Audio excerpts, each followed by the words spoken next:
Hey everyone, my name is Everett Doldner, and today we're going to be talking about some new announcements that AWS made at reInvent, specifically around our data migration services. So I'm the storage specialist solutions architect for EMEA. I've been with AWS for about 2.5 years now, and I've spent a lot of time working with customers to move data into AWS, move it around within AWS through different regions and different services. And today we're really going to dive into 3 of the new services that were launched at reInvent, specifically AWS DataSync, AWS Transfer for SFTP, and AWS Snowball Edge, a new device that we just announced. So on this slide, you can see that we've got quite a breadth and depth of offerings around storage. We've got EBS for block services, we have EFS for file, S3 and Glacier for object, even multiple versions of S3. And that's great once you get your data up into AWS or if it's created inside AWS. But what we're going to talk about is data that's created inside of your data center, at remote sites, remote offices, anything that's outside of AWS. How do you get that data in the most efficiently so that you can make the best use of it and get the most value out of it? We have quite a few options for transferring data into AWS, as well as creating hybrid storage. And we're not going to talk through all of these. We're going to really focus on the 3 new things that were announced at reInvent. But just to kind of give you a high-level overview, we have Direct Connect, which is a connection from your data center directly into AWS into your VPC. We have Transfer Acceleration for S3. Transfer Acceleration helps solve the problem of latency and packet loss and out of order when you're going over the public internet to move your data into AWS. So if you have a region or an office that's quite far away, say in Singapore, and you're trying to connect to a bucket that's on the East Coast of the United States in US East 1, you're going to have pretty high latency, likely hundreds of milliseconds. And if you're going over the internet, it's entirely probable that you're going to have about 1/10 of 1% packet loss, which doesn't sound like a whole lot. But when you combine the packet loss with the latency and the protection mechanisms that TCP uses to recover from that to make sure that your data gets there, things start to slow down very quickly. And transfer acceleration helps solve that problem by making use of the AWS network, as well as the edge locations that we have around the world, to very quickly get that data onto the AWS network and transfer it across the AWS network to the S3 bucket anywhere in the world. We have Kinesis Firehose, and Kinesis Firehose is a way that you can take streams from hundreds, thousands, tens of thousands of devices and direct them into an S3 bucket, do things like real-time transformation of the data, real-time querying and analytics of the data as it's streaming in. It's quite a few use cases and possibilities that you can have with Firehose. AWS DataSync is one of the services we're going to be deep diving on during this webinar.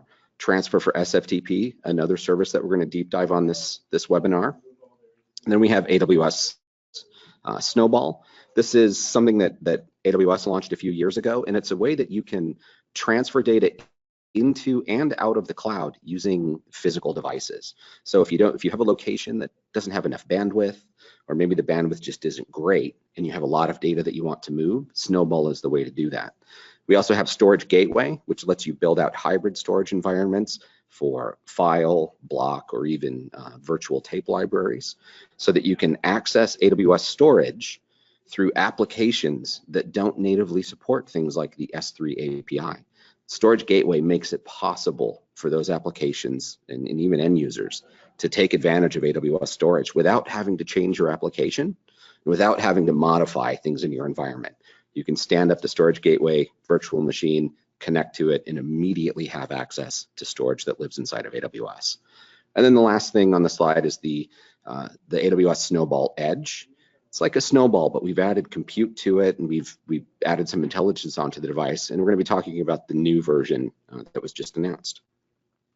So the first thing that I want to cover really is, why are you moving to the cloud?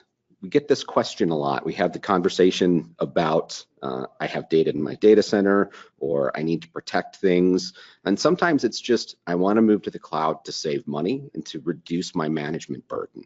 So there are a lot of reasons that you want to start moving data into AWS and move the data and even the applications into the cloud. but there are some things that you need to be aware of, some pain points when you start the data migration, like disruption. Are you going to take downtime to do the migration? Does it need to be offline? Does it need to be online? Do you have the bandwidth to be able to support it and the throughput so that you can get data there fast enough? What's the total cost going to be?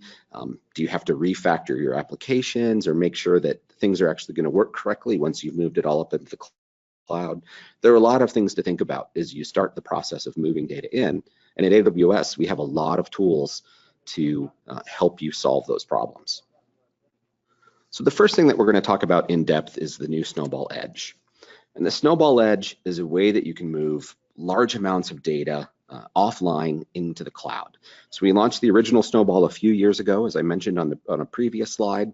We launched the Snowball Edge with some additional enhancements like onboard compression and encryption, as well as a native S3 endpoint and even an NFS endpoint. And an important thing to understand about Snowball and Snowball Edge, all of the models, is that all of the data is encrypted at disk all the time, and the keys never travel with the device. So that means that you can load the device, Snowball or Snowball Edge, with your data. It will be encrypted at rest, and you'll be in control of the keys. So if someone were to try to intercept it or try to take data off of the Snowball without the keys, there would be no way for them to access it or to read the data. A lot of use cases for Snowball Edge where customers need a way to have storage on site at remote locations, like you see we've got a picture of a research vessel there, or in an industrial situation where you need something that's ruggedized and can stand up to the environment. Even self-driving cars. We have customers that are using the Snowball Edge to capture all the sensor data from the self-driving cars so that then they can get back and transfer that into S3 where they can start to process the data. So there are a lot of use cases. And what we've seen over the last few years is more demand for being able to have more intelligence inside of the Snowball Edge. So we introduced the ability to run EC2 instances in the Snowball Edge. And what we heard from our customers is that they wanted even more compute capacity and even GPU capacity so that they could do new things. And so with that, we've introduced a new version of the Snowball Edge. So we still have the traditional Snowball, petabyte scale data migration, the Snowball Edge, with compute and storage for hybrid and edge workloads, and the Snowmobile, which is 100 petabytes at a move, where you can move exabytes of data. And what we're really going to focus on today is the Snowball Edge, and specifically the new compute optimized Snowball Edge. So a common feature set for Snowball Edge, whether it's storage optimized, which is the traditional Snowball Edge, or compute optimized, the new one that was just launched, is an S3 compatible endpoint, encryption. As I mentioned, all data that's written to the Snowball Edge is encrypted. They are ruggedized. I've actually checked one as luggage on an airplane once, and it got to the other side. We plugged it in, we turned it on, it booted up, and everything ran great. So I think that is a testament to the ruggedization that we've gone through for the Snowball Edge. They are plug and play. You take it and open it up, plug it into your network, give it some power, turn it on, unlock it, and you can immediately start using it. With the compute functions, you can run Lambda. You have a file interface for NFS, as well as you can cluster them together so that you can have a group of devices and grow the storage footprint or grow the compute footprint. And with the new Snowball Edge, specifically the compute optimized Snowball Edge, you can grow that compute footprint pretty significantly, and we'll talk about that in a coming slide. So today we have the Snowball Edge storage optimized, Snowball Edge compute optimized, and Snowball Edge compute optimized with GPU. So Snowball Edge compute optimized gives you 40 terabytes of S3 compatible storage, an optional NVIDIA Tesla V100 GPU, that's in the compute optimized GPU option, and new instances, SBE1 for the traditional Snowball Edge or Snowball Edge storage optimized, SBE-C for the Snowball Edge compute optimized, and SBE-G for the compute optimized with GPU. They all feature the 2.2 gigahertz AMD Naples processors. And on compute optimized, you can have up to 52 virtual CPUs and 208 gigabytes of memory. So you can load this device up with AMIs that you can configure in advance. When you order it, you specify that you want those AMIs loaded onto the Snowball Edge compute optimized. We load them, and then you can start them up, and you can run as many instances as you want until you run out of resources. So if you're using all of the CPUs or all of the memory, you won't be able to start an additional instance. So just something to think about and to plan for as you start to decide that you want to order a compute optimized Snowball Edge with or without a GPU, and you want to be able to run a bunch of instances. You need to know how much CPU and how much memory all of those are going to be using so you can plan ahead. You can cluster them together, so you can order multiple Snowball Edge compute optimized devices and build a cluster and have access to the shared pool of resources. You get up to 7.68 terabytes of disk volumes. And as I mentioned earlier, the 40 terabytes of S3 compatible storage. And if you order in advance, you can even get 1 or 3 year pricing options. Ordering the new Snowball Edge is the same process as ordering the traditional Snowball or the Snowball Edge storage optimized. You plan your job from the console, give the shipping details. In step 3 here, you can see where you give the job a name, choose your region. And then when you go to order the device type, you can see that we have the traditional Snowball for 50 and 80 terabytes, which are available in US East. You can see the traditional Snowball Edge, which is now the Snowball Edge storage optimized with its 100 terabytes of storage, 24 virtual CPUs, and 32 gigabytes of memory, or the Snowball Edge compute optimized or compute optimized with GPU. And that's the 42 terabytes of storage, the 7.68 terabytes of SSD storage for your EC2 instances, 52 virtual CPUs, and 208 gigabytes of memory. Another new thing for the Snowball Edge is that we've added NFC for tamper evidence. So this is the traditional Snowball Edge or the storage optimized, and you can see that we have these tabs that are on the top and the bottom of the device. And if someone tried to take it apart, those tabs break, and that's evidence that the device has been tampered with. And if we have evidence that a Snowball or Snowball Edge has been tampered with, we will not transfer the data off of it when it comes back to AWS. We'll actually erase it and wipe the data and send you a new one so that we can go through the process again. So with the new Snowball Edge compute optimized, we've added an option or added a new feature where we have NFC tags embedded in the case. And now if someone tries to open the case or succeeds in opening the case, it will actually make those NFC tags unreadable. So there'll be an app that you can download to your smartphone, provided it supports reading NFC, and then you'll be able to scan those tags to make sure that they're all present on the device. And you can do this before you turn it on. Now, it's not something that you have to do. If you receive the Snowball Edge compute optimized, it's pretty easy to see if somebody has tried to tamper with it. So this is just an extra security step that you can take on top of that to be sure that the case hasn't been opened. But if you don't do that, you still plug the device in, you still need the manifest ID, and you need the file to be able to actually unlock it to be able to start working with it. Because by default, the Snowball Edge compute optimized, storage optimized, and even the traditional Snowball Edge are all going to be locked, and they have to be unlocked before you can start working with them. Just a summary of the options that are different between the compute optimized and storage optimized Snowball Edge. So we talked about the S3 compatible storage. It's 42 terabytes for compute and 100 terabytes for storage optimized.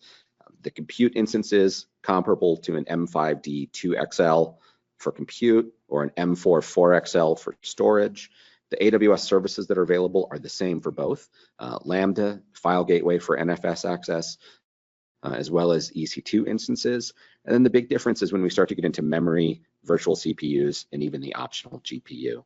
So the compute optimized has the 208 gigabytes of RAM, 52 virtual CPUs, and 7.62 terabytes of SSD space for the EC2 instances, versus the storage optimized that's 32 gigabytes of RAM, 24 virtual CPUs, and 1 terabyte of disk space for the EC2 instances. You can cluster both of them. The job lifetime for compute optimized, you can keep them for 1 or 3 years or months. So you have a lot of flexibility and it can be very long lasting, versus the storage optimized, where we typically see it be 1 month or maybe a little bit longer as you write data to it, process the data, and then send it back to AWS. For the networking, the compute optimized can go up to 100 gigabits, storage optimized goes to 40 gigabits, and then the GPU also is available on the compute optimized, and it's not available on the storage optimized. So the next thing that we're going to talk to is transfer for SFTP. With SFTP, it's kind of like mainframes and tape, I think, where it's still everywhere. It's not going away. I'm sure that there are people that have been predicting the demise for years, and it just hasn't happened. The more customers that we talk to, the more use cases we hear for SFTP, and specifically managed SFTP. So SFTP is in wide use. It's embedded into the workflows across many industries, and it's an easy way to be able to give third parties or your customers or your partners access to a data set, to either be able to download files or to be able to upload files, even moving data around internally inside of an organization. We see SFTP in use. So it's widely in use across many organizations. And with transfer for SFTP, we allow you to migrate those SFTP workflows and workloads to AWS. So transfer for SFTP uses S3 in the cloud in AWS, and it's a managed service. So you can create a new SFTP server from the AWS console, connect it to an S3 bucket, set your users and permissions, and you can start connecting via SFTP and load data into that bucket or even download data from that bucket. So your customers and your partners that have the existing workflows to be able to write you or to transfer data to you via SFTP, this is the way for you to cloud enable those applications and cloud enable those partners and those workflows without actually having to make a change to the front end and change the protocol or change the way that they're accessing data. So the typical SFTP architecture on premises, you've got hundreds of clients and many applications that are all connecting to an SFTP server. You have to patch and manage and monitor the SFTP server and the operating system, as well as manage the disk that it's using. You have to back it up and protect it. You have to plan for growth and recover from failures and downtime. There's kind of a lot that can go into it for something that's a fairly simple service. We've seen customers that have started to move those into the cloud. So they've created an instance inside of their VPC, an EC2, they're maybe running Linux. They load an SFTP server onto it, and they're getting that data potentially into S3 in the back end, or even just using local instance storage or EBS as the data pool to be able to store everything that's coming in through SFTP and give access for the downloads. And again, this is something that you have to set up, you have to manage yourself, you have to patch, and you have to monitor, you have to think about scale, all of the things that you would have to do on premises to manage an SFTP server. You're still doing a lot of those things in the cloud. You're maybe getting some more resiliency, and it might be easier to set up redundancy and easier to manage, but there's still a lot of effort that has to go into it. So with AWS Transfer for SFTP, with just a few clicks, you can create a new SFTP server inside of AWS that's fully managed. So we patch it, we provide all the high availability, we keep everything up and running, give you this secure environment. It's cost effective, it's easy to use, and it's integrated with AWS services that you're already using. So it gives you SFTP access to S3 for read and write, and you have things like CloudTrail and CloudWatch so that you can manage it the same way that you're managing other AWS workloads. So it's very simple. You can bring your own host name. So if you already have a registered host name, a DNS name that your customers are using, you can actually transfer that into the SFTP server that's running inside of AWS. You select the S3 buckets on the back end, create an IAM role to provide access to those buckets, and that will be used to store the data that's transferred for SFTP. And then you set up users. You create your users, map them to roles, enable them for the file operations for SFTP, and now you have a fully managed SFTP solution running inside of AWS that's backed by S3. So you get all the monitoring, all the management ease, the reporting, as well as the durability and the reliability of putting that data into S3. So this is what your architecture would look like moving forward. Same hundreds of users, same applications, only now Transfer for SFTP is providing the SFTP service, and everything is backed by S3. So next, let's talk about DataSync. And one of the things that we hear from customers is that it can be difficult to move very large online active workloads. So with the Snowball and the Snowball Edge storage optimized and even compute optimized, if it's a workload where you can write the data to it, and maybe you're doing some edge processing, whether it's tagging or sorting or transcoding of the data using those EC2 instances or even using Lambda, when you send it back, you've got some downtime as it's being shipped back, as it's being verified, and it's being plugged into the network. So if you're moving a large amount of data, that's a great way to do it as an offline transfer. But to be able to do an online transfer where the data is actively being worked with inside of the data center, and you have users maybe creating new data or editing the data, and you want to be able to quickly sync it as well as update it, DataSync helps to solve that problem. So it'll help you migrate active application data, transfer data that's maybe time sensitive. So if you've collected a lot of research data and you want to run analysis on it, AWS DataSync is a way that you can very quickly and in real time transfer that data from your data center, from your remote offices into AWS. And it also lets you do replication of data. So we've talked to a lot of customers that want to have a disaster recovery or a business continuance or even just a compliance copy of data. And the primary data set still lives inside of their data center, but they want to very quickly get a secondary copy into AWS, and maybe they're going to store it in Glacier for long-term compliance, and DataSync can help you do that. So DataSync is an online transfer service that helps you accelerate and manage and automate a lot of the steps of doing a data transfer from your data center into AWS. So it's very fast, it's easy to use, it's secure and reliable. Of course, it's fully integrated with AWS services, and it's a very cost-effective way to do this. So the way that AWS DataSync works is you initially deploy a DataSync agent, and the DataSync agent is actually a virtual machine that you'll download from the console, deploy it in Hyper-V or in VMware, and then once you've got that set up and you've got the IP address, through the console, you'll go in and activate that, and then you can start to create tasks. And when you create a sync task, you will mount an NFS export, and you can mount the root so that you get everything, or you can even mount specific subdirectories. So then you're only transferring a subset of the data.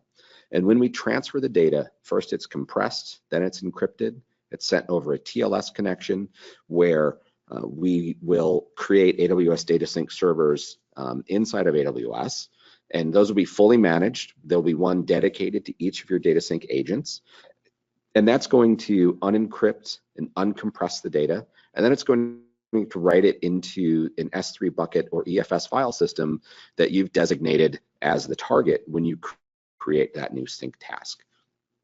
So doing this, we're able to very quickly move the data, and the connection between the DataSync agent and the DataSync service inside of AWS has been built to be reliable and efficient. So we're using techniques to help optimize the transfer of the data to make it run much faster, as well as to recover from errors. If you have dropped packets or out of order packets on the WAN, we can recover from those things. So we're able to very quickly move that data in. Now, the one thing that we can't do is send more data than you have WAN available. So we can do tens of gigabits of throughput with multiple DataSync agents, but if you only have a 1 gig WAN, we're really only going to be able to transfer data at 1 gigabit. Now, with the compression that we do before we transfer the data, you'll really be transferring a little bit more than 1 gigabit of data, but you're not going to move 10 gigabits over a 1 gigabit WAN. So just something to think about when you're planning how do you want to transfer the data, how much WAN bandwidth do you have available, and that's going to be one of the limiting factors. The other limiting factor, let's say that you do have 10 or 20 gigabits of WAN bandwidth and you want to run AWS DataSync over it, is the speed of the file system. So if you're reading from a file system that's maybe made up of just a few SATA disks, and it's a pretty large file system with a lot of data, then the speed of those SATA drives is going to be the limiting factor. So when you start to think about throughput and how quickly can I move data with DataSync, AWS DataSync is very efficient, it's very high performance, but the WAN and the speed of the drives for your shared file system are going to be the two things that are a limiting factor. So it's just something to think about as you start to plan out how you're going to do a migration and you're going to start to move data. And one other important point is that with AWS DataSync, you can not only move data from your on-premises NFS sources into S3 or EFS, you can also go the other direction and you can sync an S3 bucket or an EFS file system back to your on-premises NFS shared file system. So for performance, each agent is capable of transferring data up to 10 gigabits per second. So you give it a 10 gigabit interface. If we can read the data off of the source fast enough and you have 10 gigabits of WAN, then you can easily fill a 10 gigabit WAN net connection with a single AWS DataSync agent. You can of course run multiple agents, so you can surpass 10 gigabits overall, but each agent, as it's running a job, will run at 10 gigabits. I mentioned that we do some compression. We also will do incremental transfers, so you don't have to do a full sync every time. We do sparse file detection, and then we do some optimizations for reading and writing to S3 and EFS. And possibly one of the most important features, we're capable of running at 10 gigabits per second. You can also configure throughput limits. So if you do have a 10 gigabit WAN, but you don't want to use the whole thing to be able to transfer data, you can go in and set a 1 or 2 or 3 gigabit limit, or even less than a gigabit per sync agent so that it doesn't take up the entire WAN. This really helps to simplify the management of data movement. And that's a mouthful. But when you think about sort of the traditional process of what tool am I going to use, how am I going to read the data, then how do I package it and get it up into AWS? How do I get it into the service that I want it to live in? How do I do this with the highest amount of performance? How do I monitor it so that I know if I missed a file and I need to redo something? How do I recover from failures? There's a lot of things to think about just by copying or moving data or syncing data from one location to another. And with AWS DataSync, we automate all of those things for you. We give you the ability to recover. We preserve the metadata. We will automatically update the agents. They will download new patches and new versions of the operating system, and they'll patch themselves. And from your standpoint, as a customer, as an end user, you don't have to manage the infrastructure for sync inside of AWS. I've talked to customers that have built out very complex workflows and environments so that they can read data off of a system that's running in their data center and sync it to S3, and they're managing not only on-premise instances, but they're also managing instances inside of EC2. And with AWS DataSync, you don't have to manage those EC2 instances. We will automatically do that for you. You only have to manage the job as an entire piece with the sync agent that's running inside of your data center. The encryption that we do for data in transit is TLS 1.2. You can also use KMS encryption for the data at rest inside of AWS. And you can even access those services that are running within your VPCs. So if you have an EFS file system that's mapped to a VPC, you'll be able to write data to that file system as well as to S3 buckets. And we do validate data as it's in transit and at rest. So that means that the data that you're reading from your shared file system inside of your data center, you can know that it's the same data that's landed inside of EFS or inside of S3. And then the last one up there, very important, is the automatic recovery from errors. So if there's an error in the transmission in the WAN, or if the WAN goes down, we're actually able to recover from that. resend any files that need to be resent, and then just restart the job from the same place. So you don't have to do a full resync. You don't have to manually scan file systems and try and figure out where something failed. We will manage that entire process for you. And of course, as with all AWS services, you can monitor with CloudWatch. You can use CloudWatch logs to track data movement. You can audit with CloudTrail. You can use IAM to set up permissions for data that's being moved, where it's being moved to, who can manage the jobs, and who can manage the service overall. And then we are PCI DSS compliant, and we are HIPAA eligible. So if you have a HIPAA compliant environment, you can now use AWS DataSync to transfer that data from your data center or from your remote sites and put it into AWS and have it be compliant from end to end. AWS DataSync is priced at 4 cents per gigabyte of data copied. There are no minimum commitments. There are no upfront fees. You configure it, and you can have it sitting there for a month before you use it, and you're not going to pay anything for it until you actually start transferring data. So if you were to transfer, say, 100 gigabytes of data from a NAS device in your data center and put it into EFS, it's going to cost you about $4. So it's a pretty cost-effective way to move data when you think about the compression, the encryption, all the monitoring, all the management simplification. Everything that's built into it is very cost-effective. And with AWS DataSync, we've launched in 10 regions. So you can see we've got US East 1 and 2, US West 1 and 2. We're in Frankfurt and Ireland in the EU. And then we've got Seoul, Singapore, Sydney, and Tokyo in Asia Pacific. So that's the end of my slides and of the webinar. All of these services are available today inside of your console in AWS, and we highly encourage you to start testing and start using these services. Thanks for your time.